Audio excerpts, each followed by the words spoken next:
as Kraftwerk receded from the public eye, electronic music continued to evolve.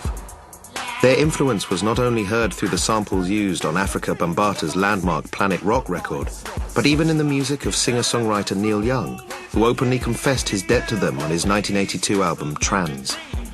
And as the 80s progressed, new forms of electronic music continued to emerge, such as house and techno, which also clearly owed a debt to the pioneering work of the German four-piece. Yet Kraftwerk themselves were mysteriously absent from this electronic revolution, with only one more album released before the close of the decade.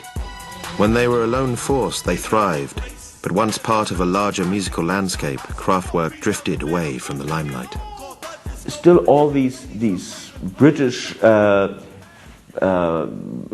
pop, new electronic pop, new romantic and so on, that I think, well, it referred aesthetically to Kraftwerk, but that was very much about individual people, and in a way it was not really competing with them. Early electronic hip hop was much more.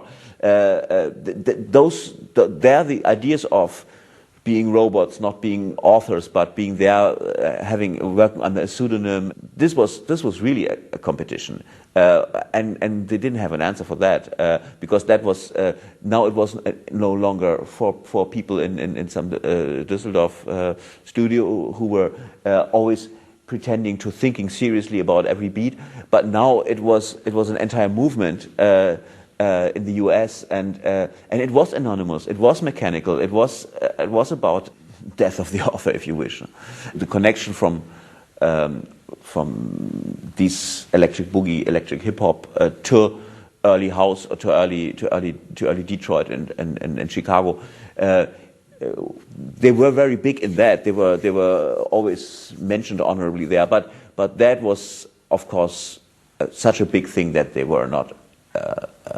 They could not respond to it any other way than becoming the senior, the elder statesman. That's the only possible role that was there for them after that, and they haven't done anything else but that. You know, that's it. And as elder statesmen, the group still remain reclusive and detached from popular music. In the new millennium, their musical activities have notably increased, their infrequent live shows continuing to draw huge audiences, and their 2003 album Tour de France soundtracks receiving warm reviews.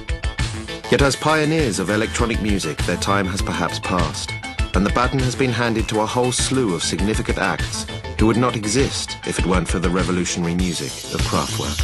Conceptually, maybe they had run out of ideas. Maybe this is possible, or else they just weren't. I mean, it was very hard to know. They had done, remember they were making a record a year from 1969, so 69, 70, 71, 72, 73, 74. There's always a new record coming out. And you know, that's the kind of work rate. And there's so many brilliant records, you can't keep it up. You know, it's not possible. Nobody has kept it up, even the Beatles. So, I mean, you know, I know at the end of the day, Kraftwerk are human beings making music, and they have to admit that they are human, and they actually did show human failings as well.